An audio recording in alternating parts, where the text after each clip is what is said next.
Let me ask you guys a question. Am I the only one that has been thinking about Marvel Tokon non-stop ever since the trailer launched? I can't be. There's no way. I feel like Marvel Tokon is the most highly anticipated fighting game announced to this date. I don't see anything being more hyped than this, unless somebody can come out with something like either Capcom versus Tekken or Capcom versus SNK. I don't see anything being more hyped than this game. With that being said, there was a dev who announced that they plan to support Marvel Tokon for 10 years. I don't think you guys hearing what I'm saying. Marvel Tokon is going to be supported from devs for 10 years. It means they're throwing all the eggs in the basket on this fighting game. They want this game to succeed. They want this game to be amazing. I think they want it to be the one. This announcement was made on the last day of EVO 2025. During this segment, it was announced that the developers were planning a PlayStation 5 closed beta test for Marvel Tokon spanning from September 5th to September 7th, 2025. Again, if you guys didn't sign up for the beta test, I suggest that you go ahead and do that ASAP if you want a chance to play the game. Alongside this announcement, Yamanaka, the producer at Arc System Works, shared some interesting plans regarding Marvel Tokon. He stated, "The Marvel Tokon Fighting Soul is still very much in development, but we need everyone's help. From the fighting game community, to the players, to the Marvel fans, we want to do our best to make this into an even more exciting experience that it can possibly be." And then he stated, "For the next 10 years, we plan to keep making this game the best experience ever. So please, we love your support." That is crazy.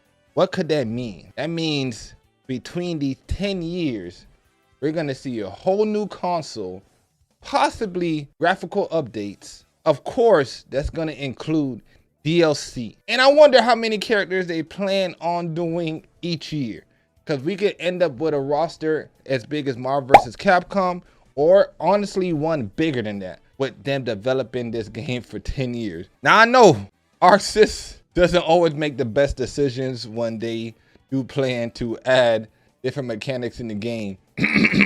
Dragon Ball Fighters, people hitting normals from full screen. Yeah, that game. But it is definitely comforting knowing that this is not a cash grab. They want this game to succeed, which makes me more enthused to be a supporting cast when it comes to Marvel Tokon. Because you know, the main thing that's going to drive sales for me, I feel like it's going to be characters, the fun in the game, and obviously modes. Modes is one that we don't talk about a lot because most fighting game enthusiasts or players or whatever you want to call it, we pretty much stick to the regular modes or ranked because we just want to get better at the game. But for casuals, modes do matter. And I want to see what different crazy things they can come up with. In all honesty, I think the first easy one is a 1v1 mode.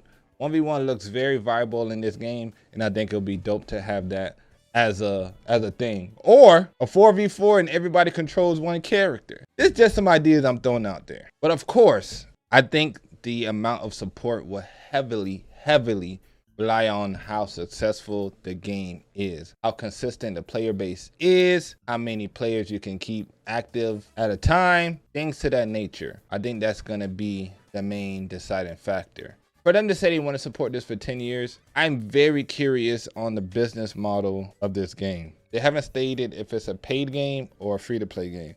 I hope it's a paid game because I pretty much don't want to get nickel and dime to get what I want. I prefer paying up front, getting all the content up front. So let's hope they're not going that route, because 10 years sounds crazy. I don't think I ever witnessed any fighting game getting 10 years of developer support. This might be the first one I ever seen. I don't know what kind of contract they got over there, but they got money. Regardless in how I feel, it's going to be very interesting to see how they develop a game over 10 years. Imagine what it's going to look like in year 1 versus year 10. That is going to be what, 2036? It sounds crazy to even think about it, especially with how crazy AI is evolving.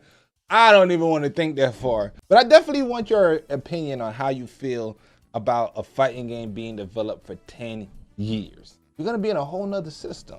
But outside of that, please don't forget to like and subscribe. TDN signing out. Yo, yo.